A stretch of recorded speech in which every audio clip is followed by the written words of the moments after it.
बिस्मिल्लाहिर्रहमानिर्रहीम अस्सलामुअलैकुम the Urdu Islamic teacher channel में खुश आमदीद। आज मैं आपके लिए हज़ूर नबी पाक सल्लल्लाहु अलैहि वसल्लम की बताई हुई एक ऐसी ख़ास आयत का अमल लेकर हाज़िर हुआ हूँ। अगर आप इस आयत को पढ़ लेते हैं तो यकीन कीजिए पहाड़ जितना जो मकसद होगा वो पूरा हो जाएगा। अल्लाह पाक आपकी जो भी बड़ी हाजत होगी वो उसको पूरा कर देंगे।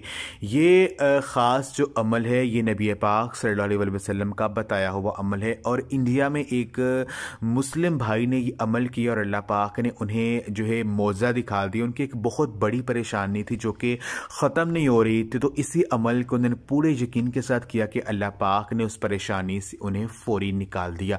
तो ये अमल आप भी कर सकते हैं। अगर आप दिल में कोई हाजत रखते हैं या किसी मकसद में कामयाबी चाहते हैं तो ये अमल आप कर लें। यकीन कीजिए आपकी हर बड़ी से बड़ी जो भी सख्त तरीन परेशानी होगी वो आपकी आंखों के सामने ही पूरी हो जाएगी।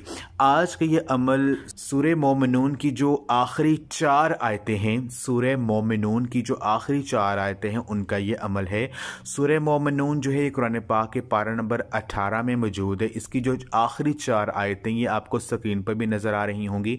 इन 4 आयतें को जो है आपने 11 मरतबा पढ़ लेना। यकीन कीजिए इन 4 आयतों को पढ़ने से जो भी दिल में होगा अल्लाह पाक से जो भी मांगा जाएगा वो आपको मिल जाएगा। बस आपने करना यह है कि जब भी आप पर कोई परेशानी आ जाए, कोई मुसीबत आ जाए, कोई मकसद में कामयाबी चाह रहे हो तो सूरह मोमिनून की जो आखिरी 4 आयतें हैं इनको आप पूरे यकीन के साथ सिर्फ 11 मरतबा पढ़ लें।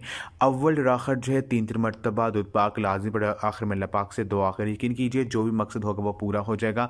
आपकी हर सख्त जो परेशानी है आपकी आंखों के सामने ही पूरी हो जाएगी। इस अमल को आप लाजमी करें। इस वीडियो को आप जो है शेयर भी कीजिए। जज़ाकल्लाह।